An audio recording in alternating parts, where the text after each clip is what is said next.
શું તમે પણ કચ્છ ફરવા આવવાનો પ્લાન બનાવી રહ્યા છો અને શું તમારે જાણવું છે કે આપણે અહીંયા કચ્છ કેવી રીતે આવવું જોઈએ? તો ચિંતા ના કરતા આજના વિડીયોમાં હું તમને કચ્છમાં ફરવાલાયક બધી જ જગ્યાની સંપૂર્ણ માહિતી આપી દઈશ, જેમાં આપણે જાણીશું કે આપણે અહીંયા કચ્છ કેવી રીતે આવવું જોઈએ, કચ્છમાં અહીંયા કઈ કઈ જગ્યાએ ફરવા જવું જોઈએ, કચ્છમાં આપણે અહીંયા ક્યાં રોકાવું જોઈએ અને કચ્છમાં અમુક જગ્યાએ ખૂબ જ દૂર દૂરના અંતર ઉપર અહીંયા સ્થિત છે, જેવી કે માતાનો મઠ, કોટેશ્વર, નારાયણ સરોવર, માંડવી, વિજય વિલાસ પેલેસ અને સફેદ રણ. તો આવી થોડી દૂરના અંતર ઉપર આવેલી જેવી આ બધી જગ્યાઓ ઉપર આપણે અહીંયા કેવી રીતે ફરવા જઈશું એ પણ જણાવીશ. અને કચ્છમાં આપણને સારું જમવાનું ક્યાં મળશે જેનાથી તમારું પેટ ના બગડે એ પણ જણાવીશ. અને તમારી પાસે જો પોતાનું વ્હીકલ નથી તો આપણે અહીંયા કચ્છ કેવી રીતે ફરશું અને આ બધી જગ્યાએ ફરવાનો આપણને અહીંયા કેટલો ખર્ચ લાગશે એ પણ હું તમને વિડીયોમાં જણાવીશ. એટલે આજના અમારા આ વિડીયોમાં તમને કચ્છમાં ફરવાની એ સંપૂર્ણ માહિતી આપી દઈશ. એટલે અમારો આ વિડીયો તમે શરૂથી લઈને એન્ડ સુધી એકવાર જરૂર જોજો. જો તમે અમારો આ વિડીયો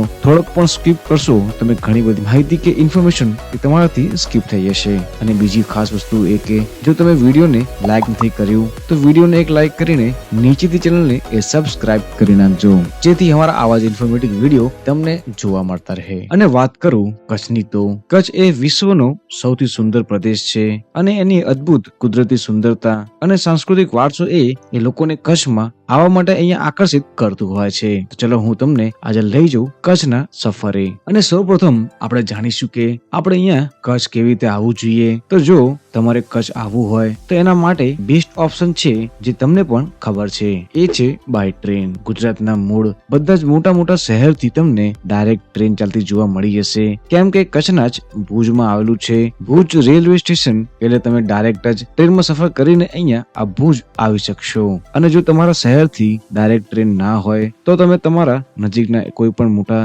શહેર આવી જાઓ અને ત્યાંથી તમે આ ટ્રેનમાં સફર કરીને આરામથી અહીંયા ભુજ આવી શકશો. અને બીજી વસ્તુ એ કે અને જો તમારે ટ્રેનમાં સફર કરીને ના આવવું હોય કે પછી ટ્રેનની ટિકિટ ના મળતી હોય તો ચિંતા ના કરતા, કેમ કે ગુજરાતના ઘણા બધા શહેરથી તમને ગુજરાતની GSRTC બસ એ ચાલતી જોવા મળી હશે, જેમાં તમે સફર કરીને આરામથી અહીંયા ભુજ આવી શકશો. અને જો તમારે ખાલી માતાના મઢ દર્શન કરવા જવું હોય તો અમદાવાદ જેવા શહેરથી તમને ડાયરેક્ટ બસ ચાલતી જોવા મળી હશે, તમે એમાં પણ સફર કરીને આરામથી અહીંયા માતાના મઢ એ ડાયરેક્ટ દર્શન કરવા આવી શકશો. અને જો તમારે અમદાવાદ થી ભુજ કે માતાના મઢ જવું હોય તો એનો GSRTC બસનો ફૂલ વિડીયો ઓલરેડી અમારી ચેનલ ઉપર આવી ગયો છે, તમે ત્યાંથી પણ જોઈ શકશો. એ વિડીયોની લિંક હું નીચે એ ડિસ્ક્રિપ્શનમાં આપી દઈશ. અને ટ્રેન અને બસ સિવાય બીજા ઓપ્શન પણ છે, જેમ કે ખુદની કારમાં તમે આવી શકો છો, કેમ કે આ કચ્છ છે એ ગુજરાતના દરેક શહેરથી રોડ કનેક્ટિવિટીથી એ ખૂબ જ સરસ રીતે જોડાયેલો છે. અને જો તમારે ફ્લાઇટમાં પણ આવવું હોય તો ભુજમાં જ આવેલું છે ભુજ એરપોર્ટ, તમે બાય ફ્લાઇટ પણ એ સફર કરીને આરામથી અહીંયા ભુજ આવી શકશો. એટલે તમે સૌપ્રથમ આવી જાઓ ભુજ. અને જો તમે ભુજ ટ્રેનમાં આવો છો, ભુજના રેલવે સ્ટેશન થી તમને બહારથી ઘણી બધી ઓટો જોવા મળી જશે, જેમાં તમે પર પર્સન 30 રૂપિયા આપીને ભુજમાં આવેલા એવા મેન બજાર એટલે કે ભુજ બસ સ્પોટ પાસે તમે આવી શકશો. કેમ કે ભુજ રેલવે સ્ટેશન થી આ ભુજ જે બસ સ્પોટ છે કે મેન બજાર છે એ ટોટલ 1 થી 1.5 કિલોમીટરના અંતર ઉપર જ આવેલું છે. એટલે તમે સૌપ્રથમ આવી જાઓ અહીંયા ભુજ. અને વાત કરું ભુજની તો ભુજ એક એવું શહેર છે જે સંસ્કૃતિ અને ઇતિહાસમાં અહીંયા પથરાયેલું છે. અને ભુજમાં વાત કરું ફરવાલાયક એવા શ્રેષ્ઠ સ્થળોની તો અને ભુજમાં અહીંયા ઘણી બધી જગ્યાઓ છે જે અહીંયા ફરવાલાયક છે, જે તમે અહીંયા એક જ દિવસમાં એ ફરી શકો છો. અને વાત કરું ભુજમાં આપણે અહીંયા કઈ જગ્યાએ ફરવા આવવું જોઈએ તો એમાં પહેલા નંબર ઉપર છે એ છે હમીરસર લેક. અને આ લેક એ ભુજના આવેલા એવા GSRTC બસ સ્પોટના નજીકના અંતરોમાં જ આવેલું છે, જ્યાં તમે આરામથી એ ચાલીને પણ જઈ શકો છો.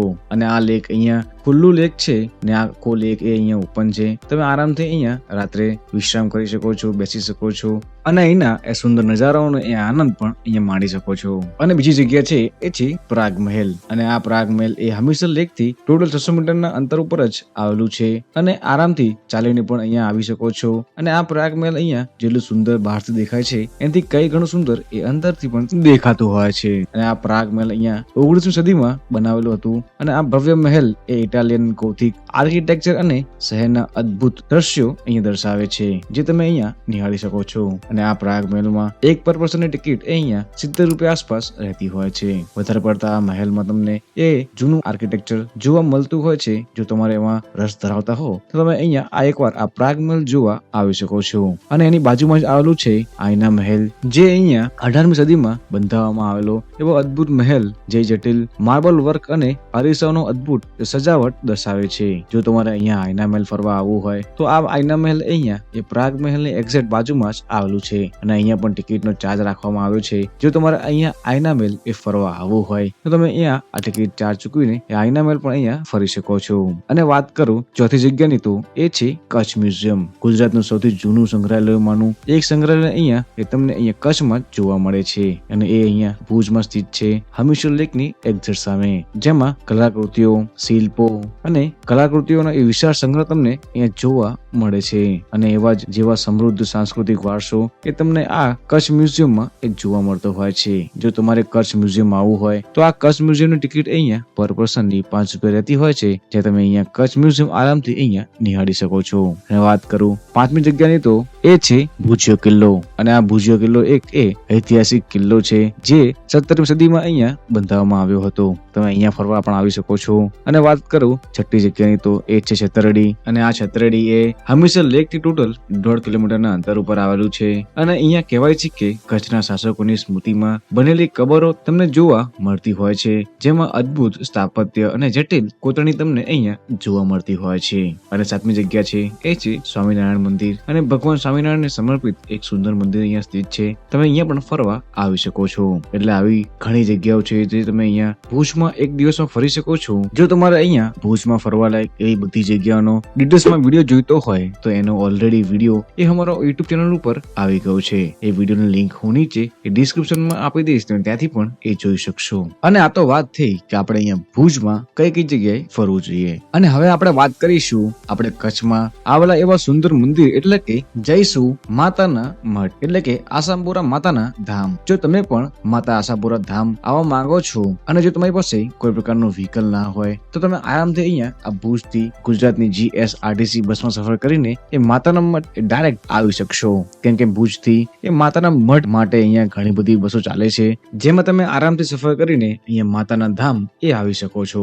કેમ કે ભુજથી 15 કે અડધો કલાકના અંતરોમાં જ અહીંયા ઘણી બધી GSRTC બસ ચાલે છે, જેમાં તમે પર પર્સન 100 રૂપિયા આપીને આરામથી અહીંયા માતાના ધામ આવી શકશો. અને જો તમારે ભુજથી માતાના ધામ માટેનો GSRTC બસનું લિસ્ટ જોઈતું હોય કે કઈ બસ અહીંયા કેટલા વાગે ઉપડે છે તો એનો પણ ઓલરેડી વિડીયો અમારી યુટ્યુબ ચેનલ ઉપર આવી ગયો છે, તમે ત્યાંથી પણ જોઈ શકશો. અને જો તમારી પાસે ખુદનું વ્હીકલ ના હોય તો તમે ગુજરાતની આ GSRTC બસમાં સફર કરીને આરામથી અહીંયા માતાના મઢ આવી શકો છો. એટલે અમે પણ આ જ બસમાં સફર કરીને જઈશું માતાના મઢ. ચલો આપણે પણ જઈએ આ બસમાં સફર કરીને માતાના મઢ. અને આ માતાનું મઢ એ માંડવી તાલુકામાં આવેલું એક પ્રખ્યાત મંદિર છે અને આ મંદિર અહીંયા માતા આશાપુરાને સમર્પિત છે. અને એવું કહેવાય છે કે આ મંદિર અહીંયા 1200 વર્ષ જૂનું છે અને આ મંદિરની સ્થાપના એ કચ્છના રાજાઓ દ્વારા કરવામાં આવી હતી. અને તમને આ મંદિરમાં મા આશાપુરા માતાની એ સુંદર અહીંયા પ્રતિમા તમને જોવા મળે છે. અને હાલમાં આ આશાપુરા માતાનું મંદિર એ આખું જ અહીંયા નવું બનાવવામાં આવશે. તમે એની સુંદરતા, કોતરણી અને આ માતાજીના સુંદર રૂપના તમે દર્શન અહીંયા માતાના મઢે કરી શકો છો. અને જો તમારે અહીંયા માતાના મઢે રાત રોકાવું હોય કે અહીંયા તમારે માતાના મઢે સારું ભોજન લેવું હોય કે ખાલી તમારે અહીંયા સ્નાન કરવું હોય તો એની ઓલરેડી માહિતી માતાના મઢ વાળા વિડીયોમાં આપી દીધી છે. જો તમારે એ સંપૂર્ણ માહિતી જોઈતી હોય તો તમે અમારો આ વિડીયો એ જરૂરથી નિહાળી શકો છો. આ વિડીયોની લિંક પણ હું નીચે એ ડિસ્ક્રિપ્શનમાં આપી દઈશ. અને જો તમે માતાના મઢથી કોટેશ્વર મહાદેવ મંદિર કે નારાયણ સરોવર દર્શન કરવા જવાનું એ વિચારી રહ્યા છો તો તમને જણાવી દઉં, માતાના મઢથી તમને ઘણી ઓછી ગુજરાતની એવી GSRTC બસ ચાલતી જોવા મળે છે, જેમાં તમે સફર કરીને એ કોટેશ્વર કે નારાયણ સરોવર જઈ શકો છો.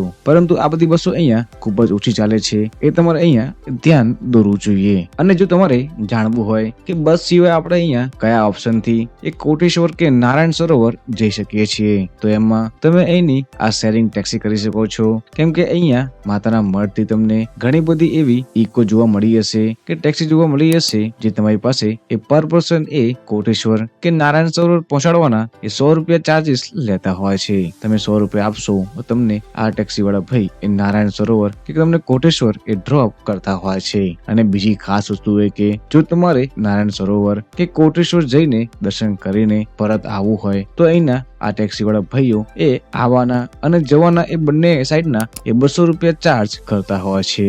હજુ તમે ક્યારે પણ નારાયણ સરોવર કે કોટેશ્વર જાઓ છો માતાના મઠથી તો તમે આ 200 રૂપિયા વાળી જ એ ટેક્સી આવવાની અને જવાની બુક કરાવજો. કેમ કે જે ટેક્સી અહીંથી જે બુક થઈને નારાયણ સરોવર કે કોટેશ્વર જાય છે એ ટેક્સી ઓલરેડી એ પરત આવવા માટે અહીંયા ફૂલ જ ચાલતી હોય છે. તમે ક્યારે પણ આવો છો નારાયણ સરોવર તો તમે એ ટેક્સીમાં રાઉન્ડ ટ્રીપની એ ટિકિટ લેજો, જેથી તમારા માટે આ ટેક્સી વાળા ભાઈ ઊભા પણ રહેશે અને તમારે જો નારાયણ સરોવર કે કોટેશ્વર થી એ પરત આવવું હોય તો એના માટે અહીંયા બીજી કોઈ ટેક્સી માટે એ તમારે વેઇટ પણ નહીં કરવો પડે. અને આ ટેક્સીમાં ઓછામાં ઓછા 7 લોકોને એ બેસાડતા હોય છે અને 7 લોકો થઈ જાય ત્યારે આ ટેક્સીને અહીંયા રવાના કરતા હોય છે. તો ચલો આપણે જઈએ સૌપ્રથમ કોટેશ્વર અને નારાયણ સરોવરની સફરે ને બતાવું હું તમને અહીંના આ સુંદર નજારાઓ.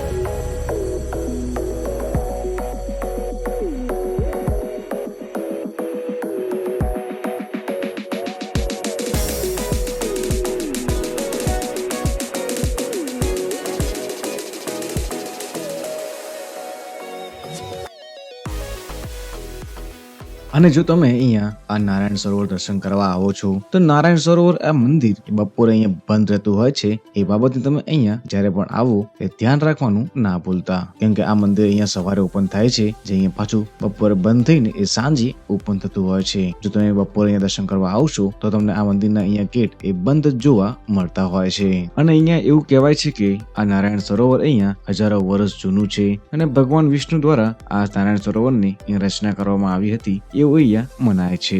એમ કે ભારતમાં આવેલા એવા 5 પવિત્ર સરોવર જેમાં નારાયણ સરોવર પણ આવેલું છે અને બીજા માન સરોવર અને પંપા સરોવર અને બિંદુ સરોવર અને પુષ્કળ સરોવર સાથે આને સરખાવવામાં આવે છે. અને દંતકથા અનુસાર આ તળાવ ભગવાન વિષ્ણુ દ્વારા બનાવવામાં આવ્યું હતું, જેમણે પોતાના સુદર્શન ચક્રથી પૃથ્વી પર પ્રહાર કરીને એક તળાવ બનાવ્યું હતું જેને આ નારાયણ સરોવર તરીકે ઓળખાય છે. અને આ નારાયણ સરોવરની આજુબાજુ તમને ઘણા બધા મંદિરો જોવા મળી જશે અને આ નારાયણ સરોવરનો ઉલ્લેખ એ મહાભારત, પુરાણો સહિત પ્રાચીન ઘણા બધા એવા હિન્દુ ગ્રંથોમાં પણ જોવા મળતો હોય છે. જો તમે અહીંયા માતાના મઠ દર્શન કરવા આવો છો તો તમે નારાયણ સરોવર દર્શન કરવા એ જરૂરથી આવવું જોઈએ. ચલો હવે આપણે જઈએ કોટેશ્વર મહાદેવ જે અહીંયા કચ્છના એકદમ બોર્ડર ઉપર આવેલું છે. અને આ મંદિર વિશે એવું કહેવાય છે કે આ મંદિરની સ્થાપના એ રાવણ દ્વારા કરવામાં આવી હતી એવું અહીંયા મનાય છે. અને આ કોટેશ્વર થી રાત્રે અહીંયા પાકિસ્તાનની એ લાઈટો દેખાતી હોય છે એવું પણ અહીંના આ લોકો એ કહેતા હોય છે. જો તમે અહીંયા કોટેશ્વર આવો છો